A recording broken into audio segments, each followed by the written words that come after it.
एक पदयात्रा करके 4 कदम पैदल चल के गांधी नहीं बन सकते, कुछ चुनाव जीतकर आप चाणक्य नहीं बन सकते। आज की चेतना मरी नहीं है, ये भूमि ऐसी है, यहाँ के बच्चों को और कोई समझ हो चाहे नहीं, सामाजिक राजनीतिक तौर पर लोग प्रबुद्ध हैं। एक ऐसा व्यक्ति जो मुसलमान समाज से आता है, उसको सारण और चंपारण प्रमंडल के तमाम बुद्धिजीवी शिक्षकों ने मिलकर जिताया है। ये बड़ी घटना है।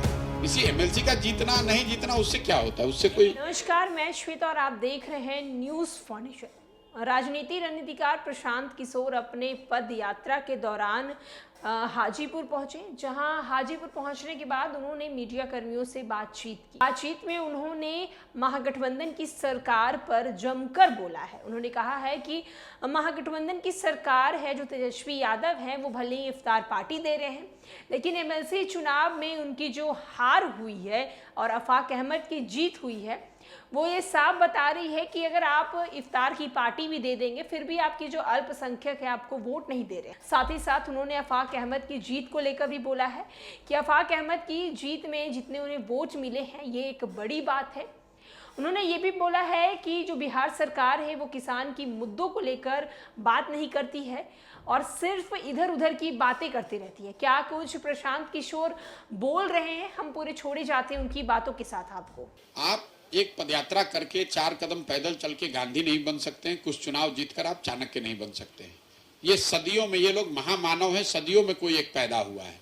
हम लोग जैसे साधारण व्यक्ति उनके बताए हुए रास्ते पर चलने का प्रयास कर सकते हैं। कितना चल पा रहे हैं, नहीं चल पा रहे हैं, तो समाज को तय करना है।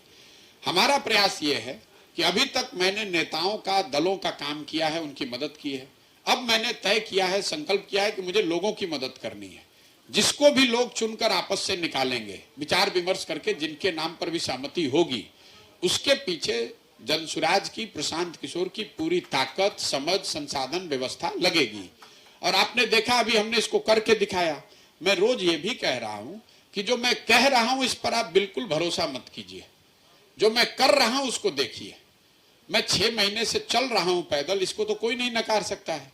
चलने का कितना प्रभाव है, चलने के पीछे क्या नियत है, ये इस पर आपका शंका हो सकती है, आपकी आशंका हो सकती है, आप उस पर विवाद कर सकते हैं। लेकिन मैं घर परिवार छोड़कर चल रहा हूं, इस पर तो कोई विवाद नहीं है और मैं इसको करूंगा।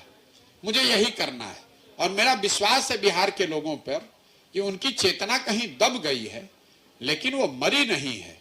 समाज की चेतना मरी नहीं है। ये भूमि ऐसी है, यहाँ के बच्चों को और कोई समझ हो चाहे नहीं, सामाजिक राजनीतिक तौर पर लोग प्रबुद्ध हैं। ये जरूर बात है कि विकल्प के अभाव में एक लंबे समय से जाति और धर्म की राजनीति, धन बल, बाहुबल की राजनीति से कहीं ना कहीं उनकी चेतना दब गई है। लेकिन इस बात को हम लोग को नहीं भूलना चाहिए कि ये वो धरती है जहां से 1500 साल तक देश की राजनीति चली है। किसी पेड़ के हर टहनी को आप सुधार सकते हैं। पेड़ में फल नहीं लग रहा है या फल में कीड़े लग रहे हैं, तो एक तरीका है कि आप पेड़ पर छिड़काव करें कीटनाशक का।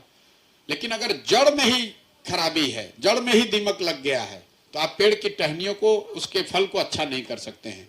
तो जड़ में ये बात है कि जो जड़ हम लोग समझ रहे हैं कि जिस दिन जनता जागरूक हो जाए, लोग ये समझ जाएं, जिस चुनाव का आप जिक्र कर रहे हैं, वो एक एमएलसी चुनाव का जीतना हारना कोई बहुत बड़ी बात नहीं है। मेरी समझ से बड़ी बात यह है कि उस चुनाव में वोटर वो है जिसको भाजपा ने, महागठबंधन ने वोटर बनाया है। आप जानते हैं कि एमएलसी टीचर वाले चुनाव में जो लोग एक बार जीतने लगते हैं वो 30-30 साल वही चुनाव जीतते हैं, इसलिए कि वोटर वही बनाते हैं।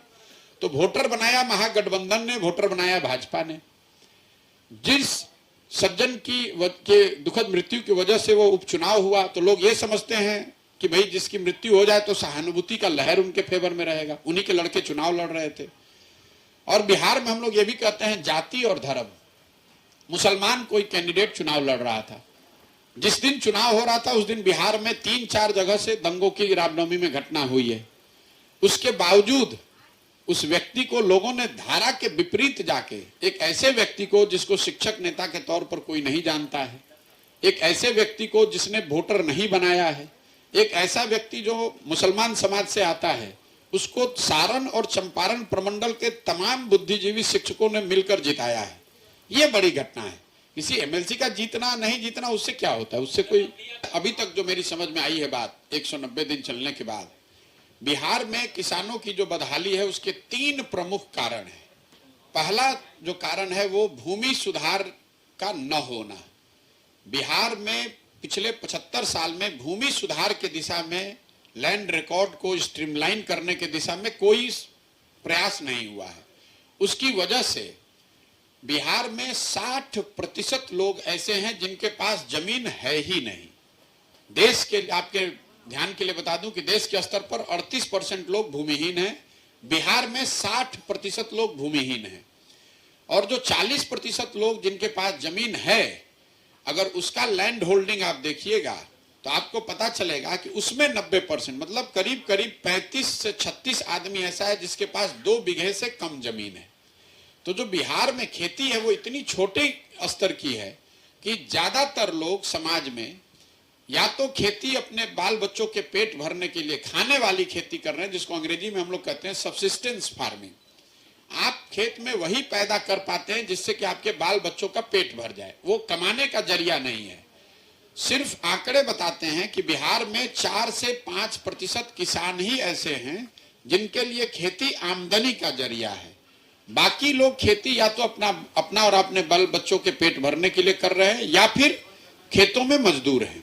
तो पहली समस्या है भूमि सुधार का लागू न होना। दूसरी जो बड़ी समस्या है वो जल प्रबंधन को लेकर है। बिहार में जैसा कि हम लोग जानते हैं आधे से ज्यादा जो जमीन है वो बाढ़ प्रभावित है। हर जिले में कुछ प्रखंड, कुछ ब्लॉक ऐसे हैं जहां पर बाढ़ की समस्या है, और जो आधी जमीन बची हुई है उसमें करीब करीब 30 से 35% जमीन सूखे से प्रभावित है या पानी के जल जमाव से। जैसे छपरा सिवान में आप देखिएगा चंवर की समस्या बहुत बड़ी समस्या है।